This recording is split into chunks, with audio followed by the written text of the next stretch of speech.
This is Tom Lane, DM2 Software's Vice President of Sales and Marketing. I would like to welcome everyone to today's What's New in 4.50 webinar. Before I introduce today's presenter, I'd like to go over a few housekeeping items. Because of the number of attendees we have on today's webinar, everyone's phones will stay on mute. If you have any questions during the webinar, please enter them into the question window you see on the lower right of your screen. We'll try to answer everyone's questions at the end of the webinar. If we're unable to get to everyone's questions, we'll follow up with you individually after the webinar. Today's webinar is being recorded. As soon as the recording is available, we will post it on the customer content page of our website and send you an email to let you know when it's available to be downloaded.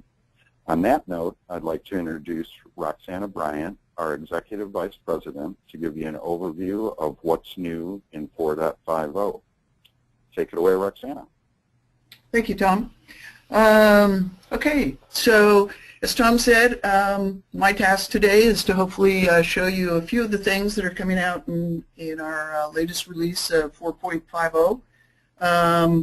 I believe it is in testing right now and is scheduled to be released later this month, and then we're going to follow up shortly after with a CardLink release in May. So I'll be showing features from both of them and hope you get excited about a few things. Not showing everything, but kind of like what I felt were the highlights. So let's get started.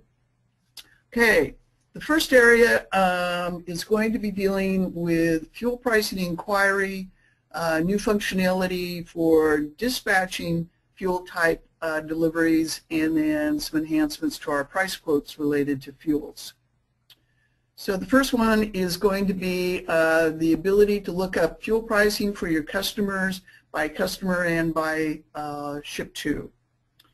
So here I am, and by the way, if I talk too fast, usually I have an audience, so you know, I'm not here to heckle myself, so you know, I'll breeze right through this and probably be done in 10 minutes given the speed I'm going at this point.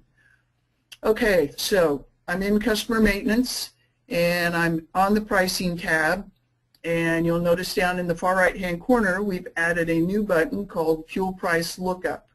So if you click on that little button, it's going to pull up the new feature, as well as over in customer ship to maintenance we've added the button as well. So I can get to this new feature from either AR customer maintenance and or ship to address maintenance.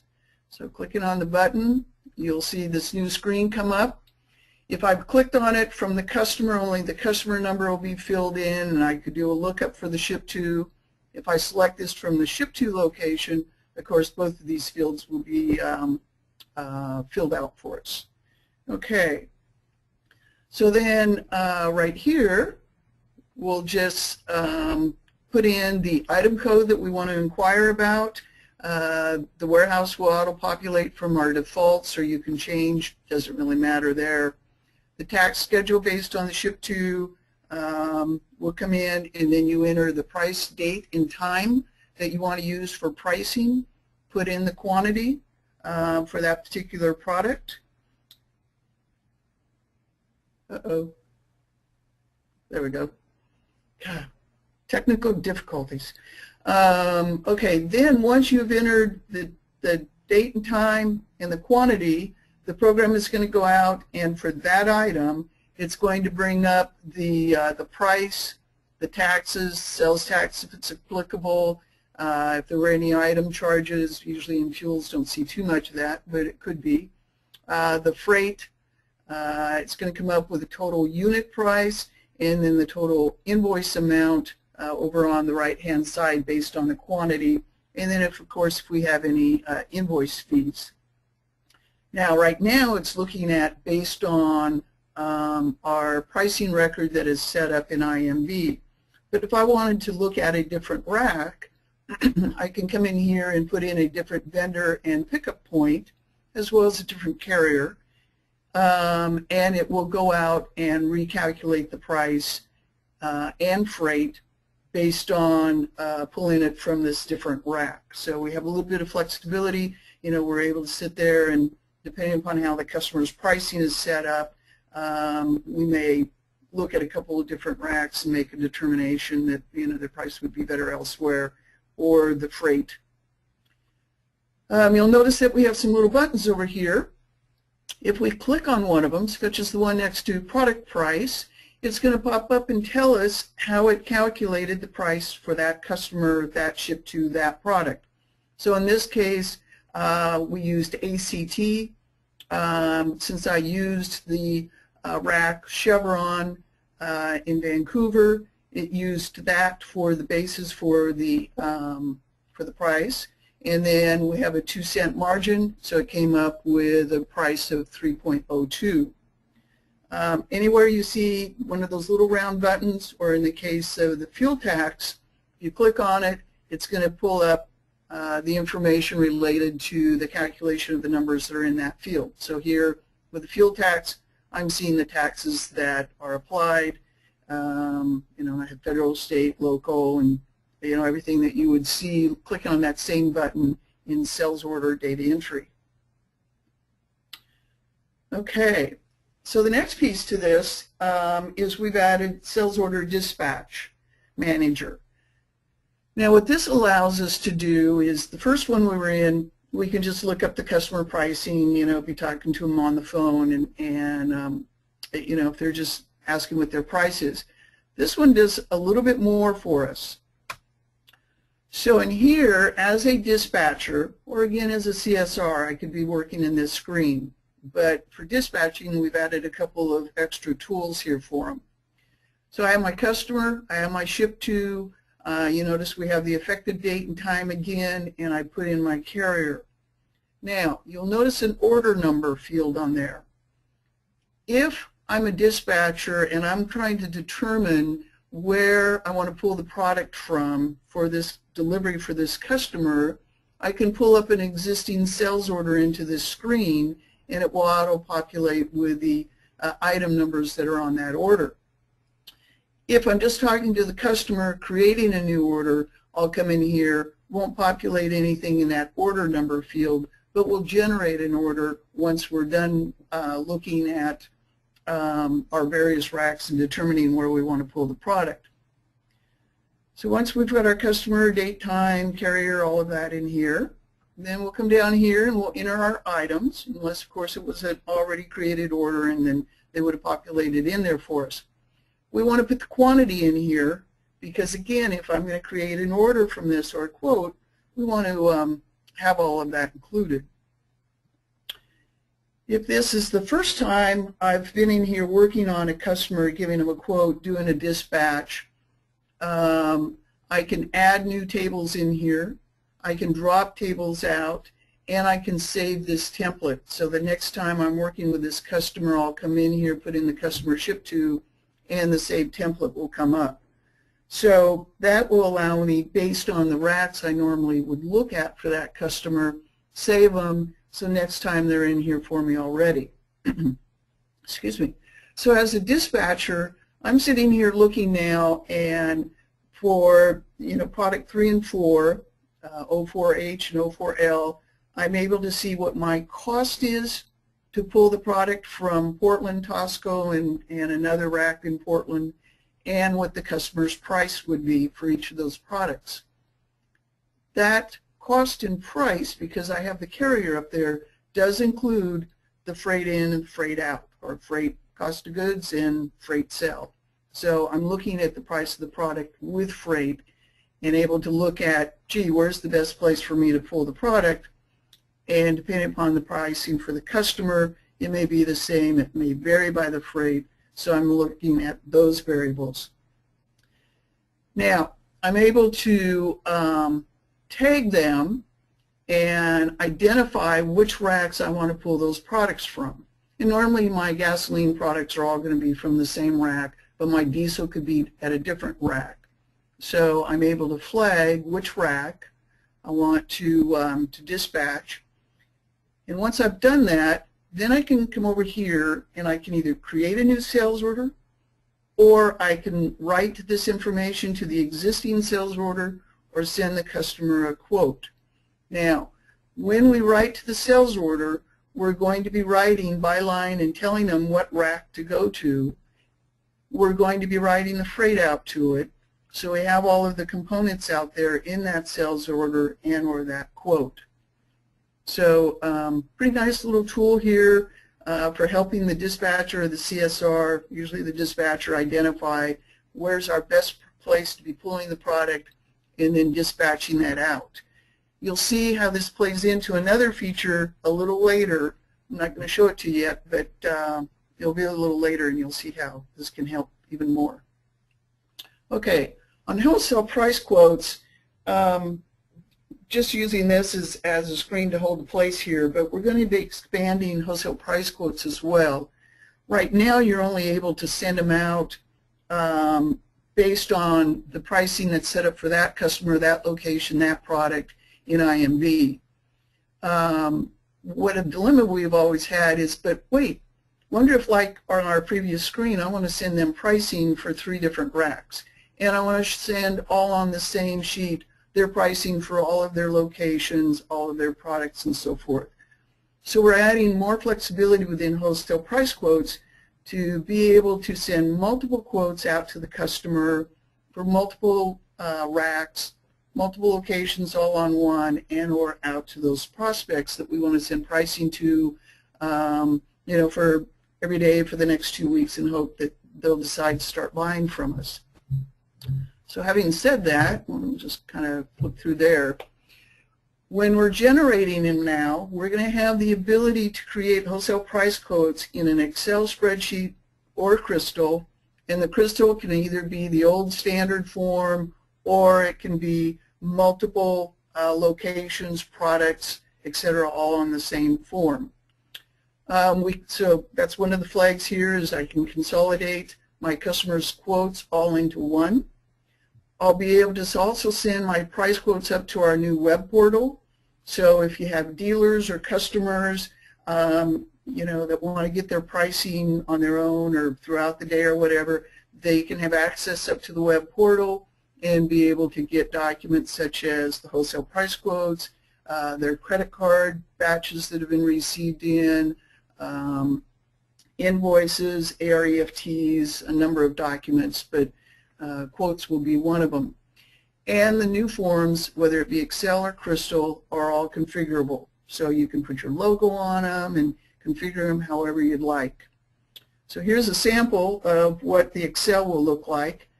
I've got this expanded all the way out, so we're looking at the rack, the margin, the freight, and then all of the taxes. But a lot of you may only want to start with the billing price and not have the freight and margin and everything broken out. So you can have the billing price and then all of your taxes for your total. We can have multiple locations, multiple racks for a single location, and then all of your products. So kind of give you an idea of what they'll look like. Okay, next item is pricing groups. Number of people have asked for the ability to have templates and establish pricing by items for these templates and then be able to assign them to their customers. One example might be buybacks. We handle those a lot with price levels already, but that's one option. Or I may have a group of customers, car dealerships perhaps, that I price them all the same. So we can set up templates in the system.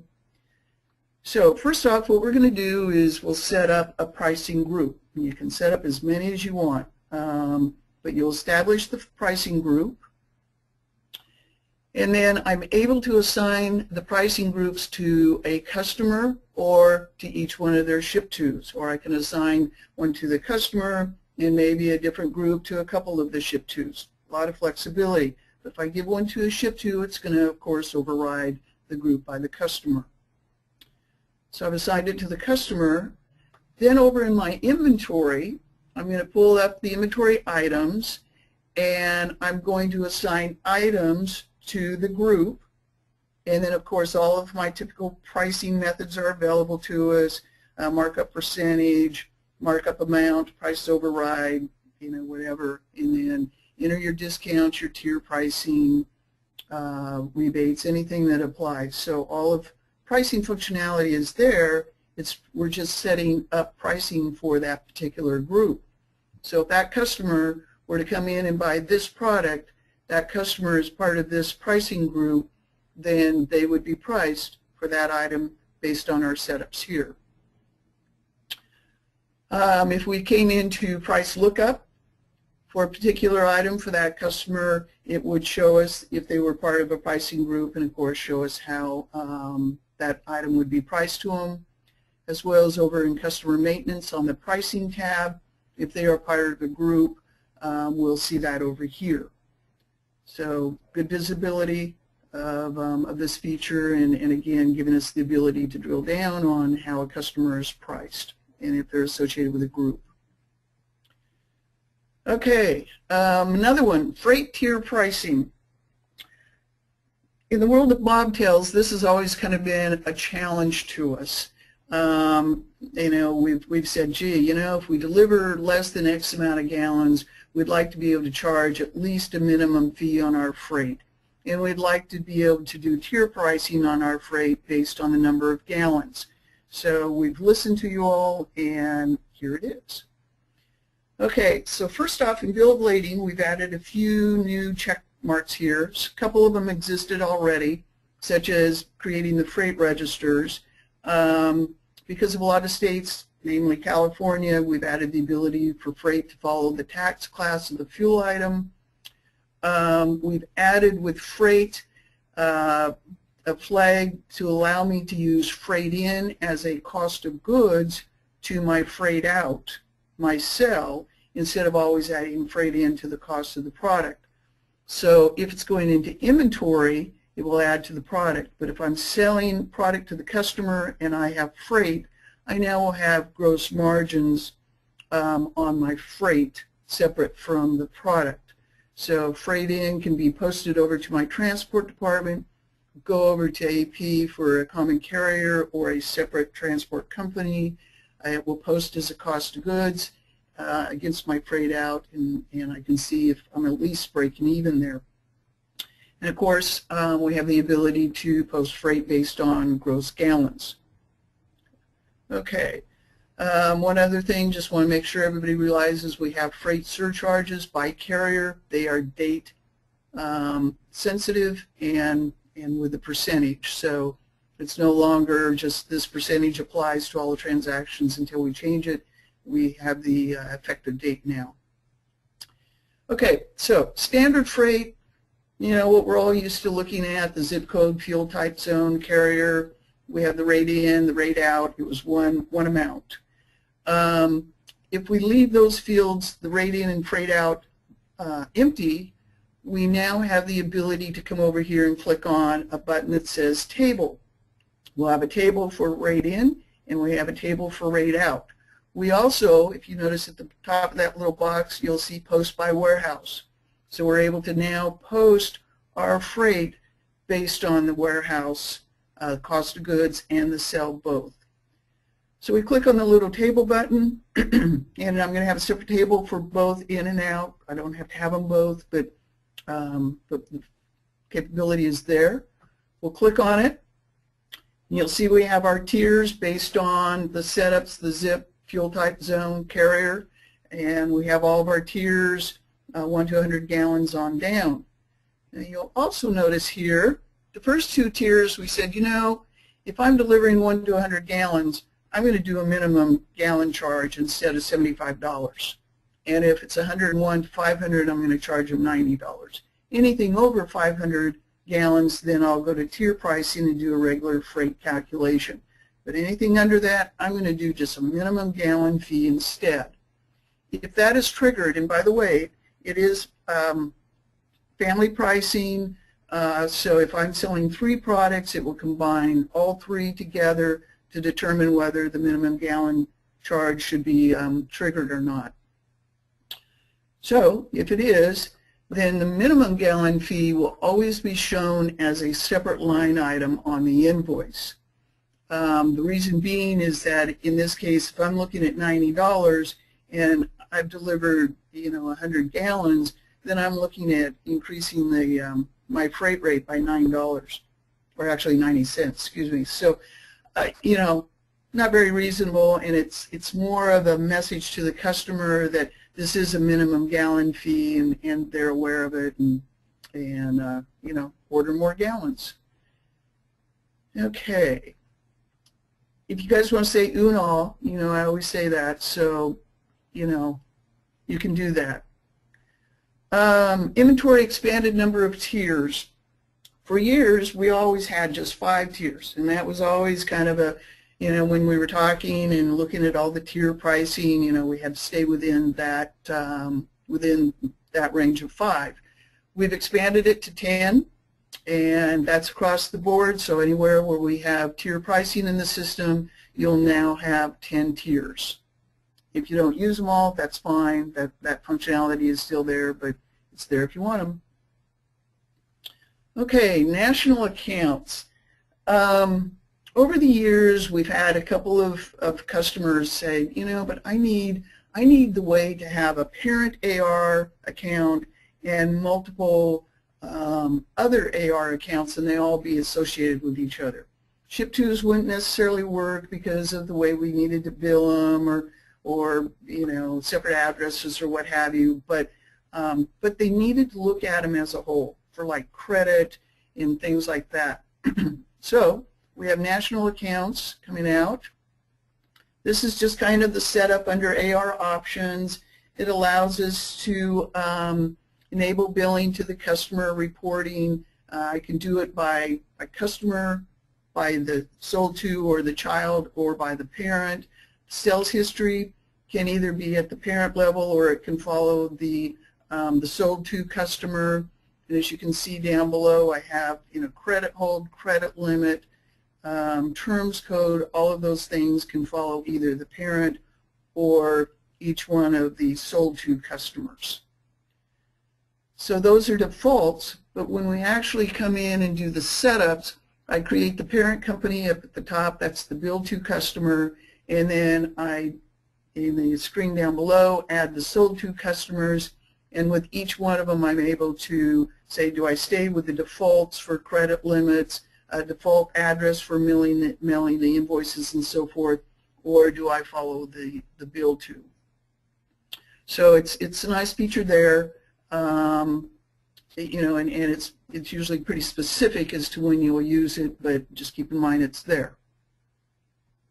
Okay, another thing that's been added is the ability to do commission rates based on salesperson, customer, and inventory item.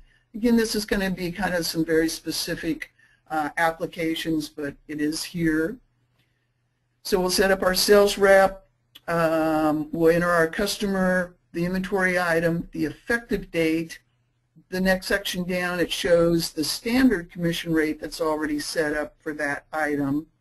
But then we're able to enter our override. So for this customer sales rep item, here's what the commission rate should be, 20% instead of the standard 15%. CardLink. Many of you know that we have been moving all of our modules to the new framework, and CardLink is going to be completed in May, and so it's allowed us, while we're in there, to add some more features to it. So I'm going to show you a few of the things that we've been doing. First off, on foreign sites, as we've been adding more and more networks to our offering to our customers, we've run into issues with foreign sites. Based on network, I may end up with duplicate numbers and so forth. So we've added the ability in foreign site code maintenance to identify the network that it is associated with. And so that allows us to handle those duplicates, as well as look at reports and everything of foreign sites if we wanted to by network. Okay, site codes. We have expanded the site code from 3 digits to 4, again to be able to handle the volume of sites that we now have that we need to manage based on all of the multiple networks. We've also made a change here in our current versions. Right now, if I have a local site and it's, let's say, site 25, then I would set up a foreign sell site, and it would be 925, directly related in the 900 series. Well, again, our local sites are growing. You know, we're beyond 100. So we've added the ability on a site to say, oh, by the way, I'm a local. That was there already. But now I am able to identify the associated site, the associated foreign sales site. So it can be any number. It could be 800 series, 700 series, 900, wherever you want it. And actually, now that it's 4 digits, it's those that are in the thousands. So it gives you flexibility as to where you want to put your foreign sites and tying them to your local sites. We have all of the other usual fields in here.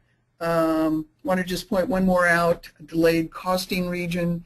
Don't know if you all know, we have that, added it. What that allows us to do, especially with net sites or locations that we have where we don't get the bill of lading paperwork in on a timely manner. When we process, convert, and edit, the system will go out and get a temporary cost. Then once we've processed all of our bill of ladings, we're able to come back through for those sites and run our delayed costing program. And at that point, it will go out, get the current cost for the product, update that in CL4, flag it as now it's been, the permanent cost has been applied to it, and so we have accurate cost for our gross margin reporting and everything. Okay. Okay. Product reference. Again, because we are dealing with multiple networks, we've added product cross-references for the various networks. So here I'm just showing Voyager, CFN, Pacific Pride. This is a Voyager one. I'd put their product in and link it to your CardLink or CardLink product. And then, of course, that would go on down to inventory. Card maintenance for multiple networks. This is one that people have been asking for. So based on the networks in our options that we've set up, we now will see in driver card maintenance, you're going to see the tabs. In this case, I have a standard just for those generic, you know, we've got a go site out somewhere. They're not part of a network. And I have Pacific Pride, CFN, Voyager all turned on here. As I click the tab, the screens will change based on the network. So here I've clicked on Pacific Pride, and so the fields are all applicable to Pacific Pride. Same thing with the restrictions. This tab is going to be applicable to whichever network that I'm looking at, which tab I selected. So this one is again Pacific Pride. Here's Voyager. I've clicked on it.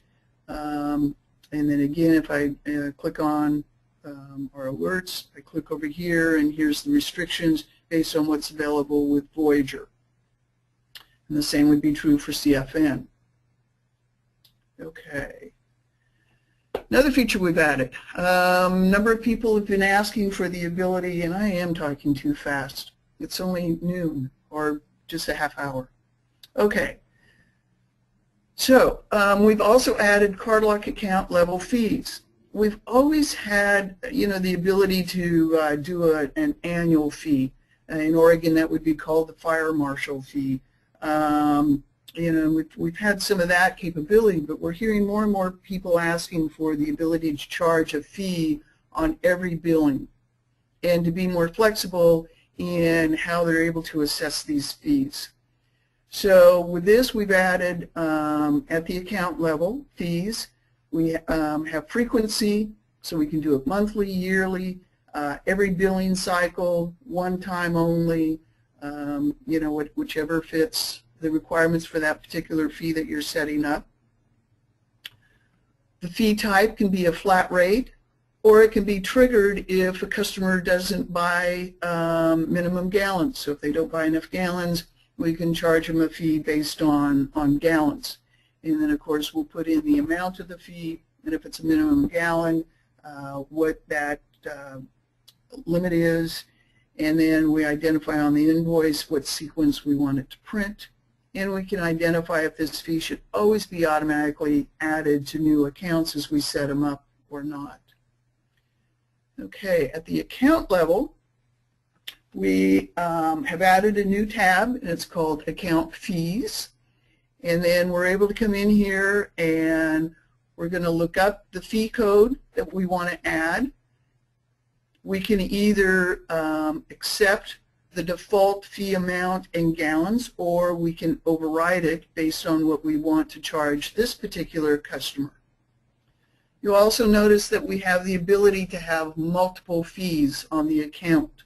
So we're not just limited to one, and they can be multiple based on billing cycle. So in this case, I have 3 set up, but I could have a monthly, one of these could be monthly, one annual, one-time fee, what have you, and the system with the rules will know how to handle them and when to assess them.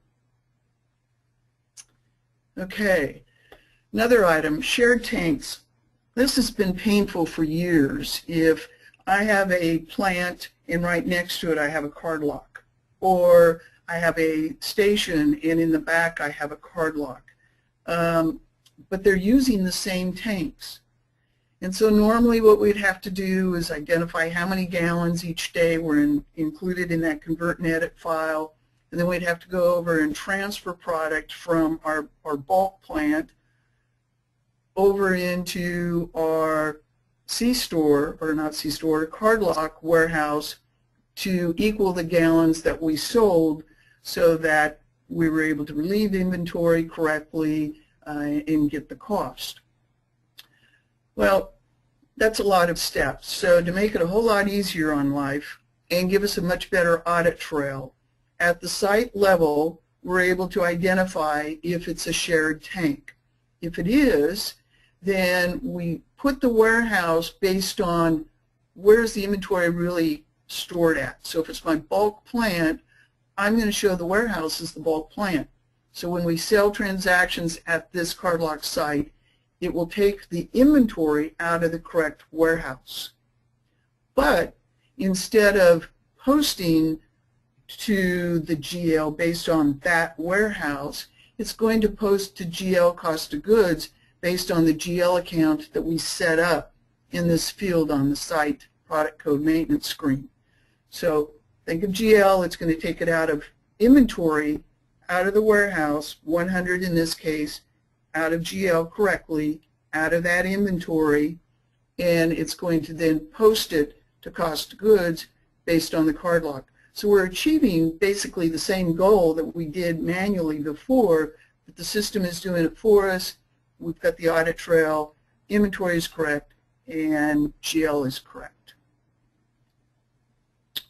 Okay, another one with our foreign transactions in CardLock, we've had the R table functionality, which says, oh, by the way, price our foreigns off of the R table with this margin, and at 3 cents or whatever, and it was across the board. More and more customers are saying, you know, that's great, but sometimes instead I want to take those foreigns for this customer and give them a different margin. So we've added a flag in here that basically says ignore the R table and instead price that customer on foreigns using, in this case, we put in a 6-cent margin. So a little more flexibility with your pricing for foreign or remote purchases. In CardLock, we oftentimes process our fleet fueling transactions. And if I'm in a state that doesn't have a lot of different tax jurisdictions or sells tax by, you know, every little county or, you know, section or whatever, not a problem. I could set my truck up as a site and deliver the product, and the taxes on those transactions would follow my truck or my site. Well, when you get into higher populated areas, and I'll use California as an example, that doesn't work. You know, that truck is driving across many jurisdictions when it's delivering the product throughout the day. So we added at the card level the ability to do destination-based taxes. So you'll see we have a new button here. You'll click on that, and when you do, it's going to pop up this new screen. And in there, I'm able to identify now the name and address, city and state for the location that driver card is associated with. Because when we're doing fleet fueling, usually it's to a specific geographical location. You know, whether it's a construction job or, you know, a plant where they park all of their vehicles or what have you. So we're putting in that address, name, address, and everything, so we know where the location is that that driver's card is associated with. We also now are then reaching out to our standard library master tax schedule setups to define the tax schedule that should be associated with that driver card, that location, for assessing taxes. So we're reaching out to functionality that's over on the wholesale side and making it available over here on the CardLink side for fleet fueling. Okay, a couple of other things that we're adding here. SQL Enhancements. We've had our sales debt file always going over there, and that's all of our sales transactions. Over the years, we've done, for some customers, we've sent VO8 and VO9 over to SQL in a flat file, as well as CardLink. Those are now going to become standard. And we also have been working on enhancements to reduce the amount of time required to do the nightly push. That has become more and more painful for our large customers, and so we've been working on ways of reducing that time by appending history files instead of rewriting the entire file, as well as we're working on the sales debt file. One more little thing in this area, TaxLink, with tax reporting, we're adding better handling of blended products over there so that the required data is included for tax reporting. Okay, now a little peek behind the curtain. We always like, you know, coming up with something here. So, you know, my friends Dorothy and those guys, Tin Man, everybody, they're looking, and by the way, the man back there, that's Al. He dressed in a suit that day, and we all thought he was here. But it turns out he wasn't working on beer. It was something else. So let's see what that is. Okay, you know, iPads are becoming more and more popular out there, and if any of you were at the WPMA show in Las Vegas back in February, you would have seen we had an iPad in our booth, and we were showing all of the different areas, CRM, Mass, our web portal, eCardLink, all of those areas that you're able to access off the iPad. But we've been getting a lot of requests from you, our customers, in coming up with a way of sending deliveries out to your drivers and or common carriers out to an iPad app. So this is what we're working on, and we'll be releasing a little bit later this year, but I wanted to just show you. So I'm a driver, and or I could have a common carrier. They've got their iPad. They're able to pull this up and log in, and based on their login information, it's going to take them up to the web. And up on the web is going to be sitting all of their deliveries and directions or instructions as to what racks they should be going to go pull the product. So, and it'll be by driver and or by common carrier. So with common carrier, no more excuses that we're not getting the paperwork in, because now we can get it electronically. So they've logged in, and they'll look at a screen something like this. We're going to have the ability to enter truck information, status, you know, and then be able to look at a route overview, and that's what I have up here right now, and it's showing, okay, go to Chevron at the Portland rack and load product. Based on that load, you'll make those 2 deliveries, and then you'll go back to the rack, pull or load more product, and then make the next deliveries. So this is an overview of clicking on the route overview button.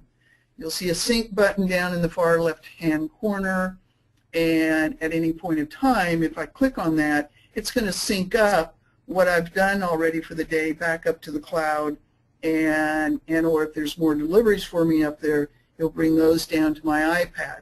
So I could be sending deliveries back up to the cloud, which billing can then go up, retrieve, pull down into bill of lading, and process throughout the day. So that's been one of our goals, is we want to be able to process billings the same day that, that we're delivering the product. So here I'm going to the rack, I'm loading the product, it's just telling me my supplier, pickup point, the date and time, the product, how much did I load, gross and net. And then, oops, flip too soon. I can then go to my deliveries. I've got the product on the truck, go to my deliveries, pull up the first one, and now I'm going to record how many gallons by product that I deliver to them. So it has the sales order information, you'll see the number there, you'll have the date and time, and then identify how many gallons by product that we delivered. You'll notice down in the bottom right-hand corner, clear signature or accept signature. So that white block down there will be able to capture your customer's signature for that delivery, and we'll be able to capture that and have it in the system. Okay. Okay. I did talk too fast, but maybe not. If you guys all have a lot of questions, we have 15 minutes left.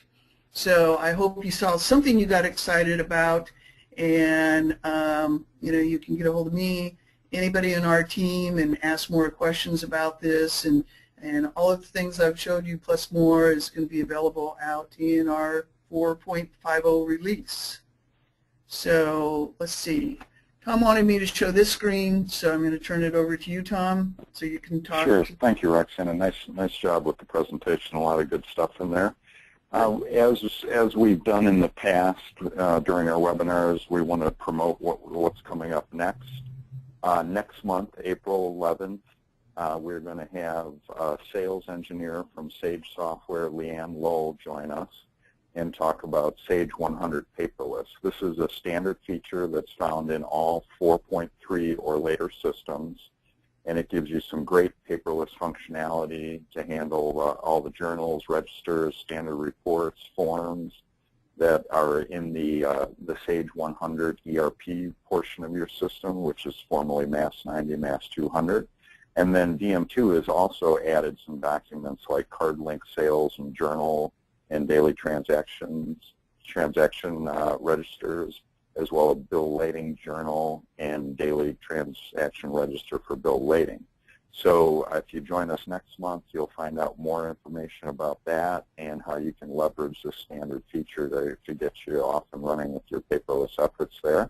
And as soon as this webinar is over, I'll be sending out an invitation for that so you can start to register. So we'll look forward to having you join us next month. And we do have a few questions, Roxanna, so I think we will certainly be able to fill what little time we have left. But remember, I said this is when I hang up. And leave me hanging. Yeah, exactly. All right, the first question we have is from Angie over at Downs. And she is asking, can we have multiple tables in BOL, one for transport and one for tank wagon?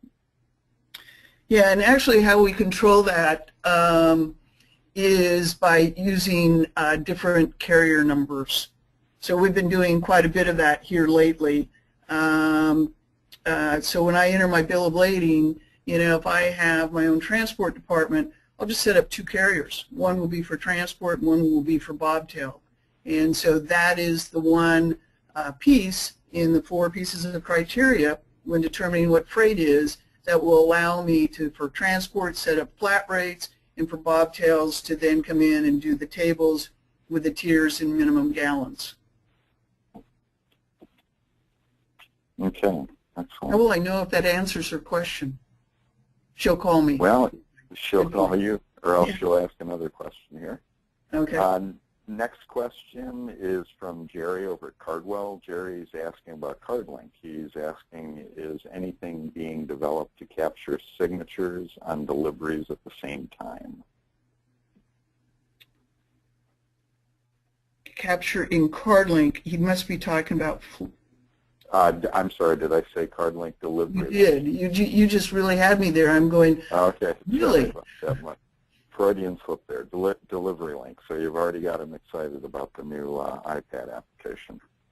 Okay. So DeliveryLink, yeah, there's, I showed that on the delivery that down at the bottom we have the place for capturing the customer signature at time of delivery.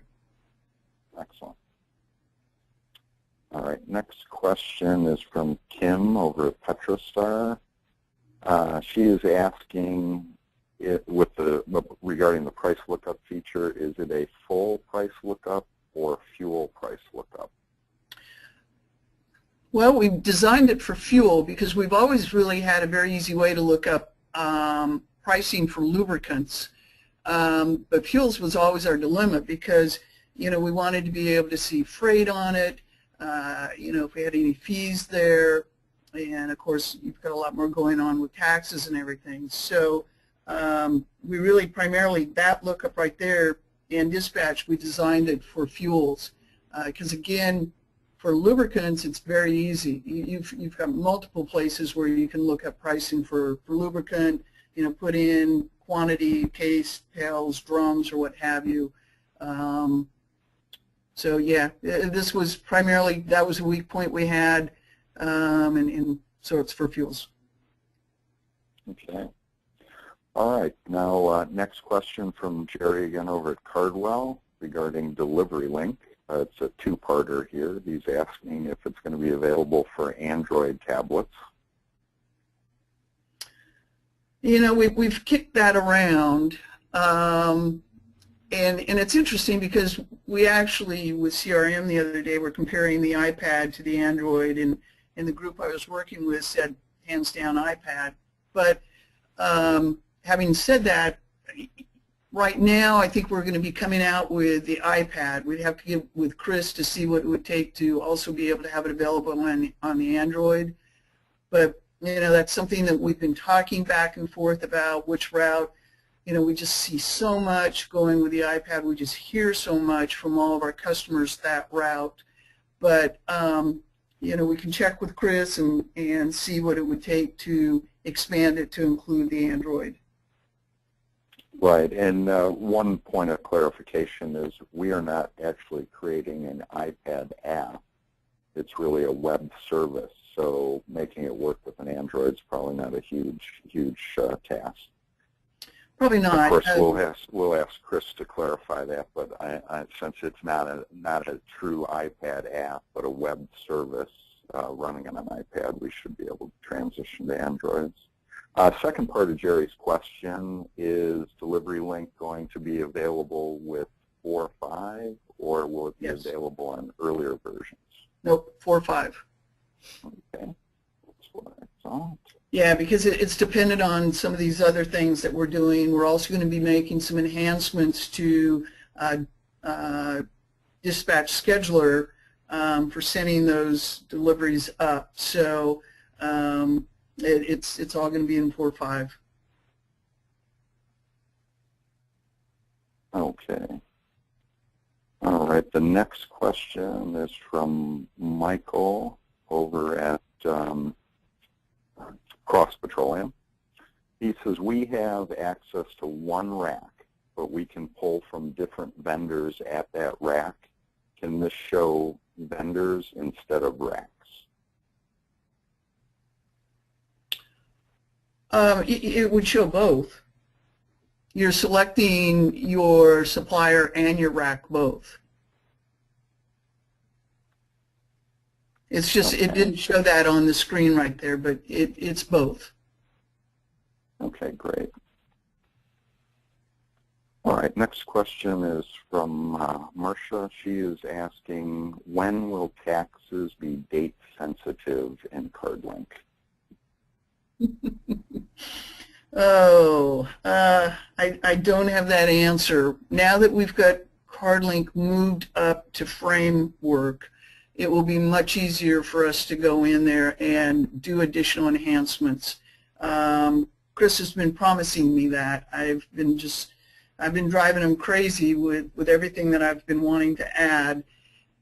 And we've reached this compromise, and one of them was with CardLink, you would put in the things that I've shown you, and there's a few more there. But once we've got it moved forward to framework, then we can open it back up and start adding more things to it. We know that there's a lot more that people want. Date-sensitive taxes definitely has been one of them. So it's on the slate for development, but probably not for a couple months will I really be able to come back with a date, or Chris may have something in mind, but generally that's something that we work out in development meetings once a month. All right, so we'll bring that to the table for next month's meeting.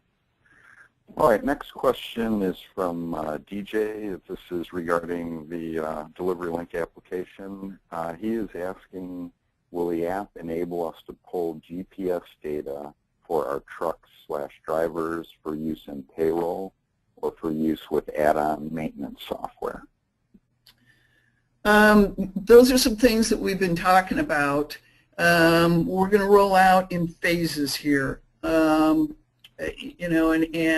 I'm like the little kid in a candy store, and I'm always coming to the development team and going, okay, we want to do this and this and this, and we've been talking to a lot of our customers, and they've been asking for similar things. We're looking at how we can do them, but they're going to be in probably phase 2 or 3. GPS you can get with the iPad app already. That's there. It's just not included under our screen. Same thing with maps and everything. So those are some things we've talked about. We do know that with a lot of the truck systems out there, you can do a Bluetooth, which would allow the iPad, and under our offering at a later time, be able to capture some of that information.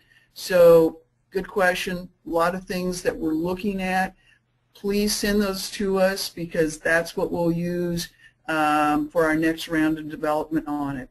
First goal is get it out there, get it in your guys' hands, and then that's where we're going to get a lot of good feedback from you as to what next should we develop with it. So send those suggestions, let us know what we need to do. Right, that's a great opportunity for us to tap into you for that. Next question is from Dan over at Dennis K. Burke. He is asking, basically we answered this earlier, he is asking about the DeliveryLink app for the Android. And as we said earlier, Dan, the first iteration is designed for the iPad, but it is not a quote-unquote iPad app. It's basically a web service that's running on the iPad. So we will look into making that available for the Android, and I don't think that's going to be a big stretch. And that looks like all the questions we have for now. We did get a thanks from Angie over at Down, so I think you answered her question there. You're welcome, Angie. All right. All right. Well, thank you, everybody, for taking time out of your busy day and attending. Certainly appreciate it. And like I said, I hope you saw something that you got excited about. And we're really excited about, with the new framework, being able to start moving forward again with really adding a lot of new enhancements. I wished I could sit here and tell you everything that we're talking about doing, but I do encourage you in letting us know what you'd like to see us do, and we'll try to do as much and as quickly as we can. Probably shouldn't head back to the office, or I shouldn't anytime soon, because Chris always likes to choke around when I come up with that. But this product is yours, and you guys are who help us grow it. So thank you. All right, excellent, Roxanna. Thank you. You did a great job with the presentation.